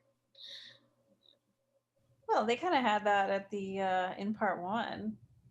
Yeah, but I want them to like really be in sync. I don't know. I feel like part 4 is going to end with the wedding, and then whatever happens, part 5 will be the aftermath and the conclusion of all of that. The wedding of Mary, Queen of Scots. Because that's the day that everything sort of hinges upon. Well, it's the day after that, but you know what I mean. Yeah. The divorce can't happen till then. He can't get betrothed. She can't get betrothed again until the divorce goes through. There's plenty of time before then for Lymond to get the truth about everything from Sibylla, or for someone else to get it and let him know, and for him to find out about Leonard Bailey and put him to his death. Marta to run into Richard on the street. And Yeah, so what big reveals are you still waiting for?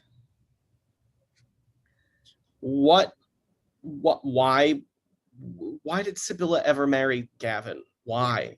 Yeah. I want to know what happened, why that came about. I mean, I'm glad she did, because then we wouldn't have Richard, but yeah, I agree. I think our questions about like why did she go back to Francis, and like why did she return to France and have Francis and Eloise, like I feel like that's answered. Like I think they were in love and she was in love with Francis, etc. Why did she marry Gavin?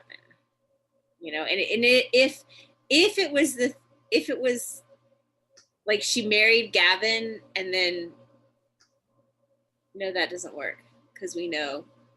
I was about to say if she married Gavin and then met Francis in Scotland and fell in love with her father-in-law and then they ran off to France together, but that doesn't work because Francis was actually in France. We know he was in France earlier, so she had to have met him first. Absolutely. Yeah. So why did she marry Gavin? Like, I think that's the big question I have. I mean, Marta's heritage has been answered. What about why won't she tell the truth? I think if my suspicion is correct, and she was actually legally married to Francis and not to Gavin, then the reason she isn't telling the truth is because it makes Richard illegitimate. If she tells the truth, then Richard is not the Earl of Megcoulter, and it just devastates the entire system. So she's letting her entire relationship with Lymond fall apart because she doesn't want to hurt Richard? Well, maybe she thinks Richard is like less able to deal with this. I don't know. I don't understand. I think I don't understand why she's not talking to Lymond. I think that's why she's not talking to Richard. Like why she's not being public about the truth and she's not telling Richard the truth is because of that. But I don't know why she's not telling Lymond the truth. So. Well, maybe, I mean, she does keep asking, like, is he going to reveal Marta to Richard? So maybe if she talks to Lymond about the truth, she doesn't trust him anymore either, like to not tell Richard. But doesn't she know that he knows? She knows he knows something, but I don't think she knows what he knows because he just found out. Yeah, he hasn't known for long. Yeah. Yeah. So I don't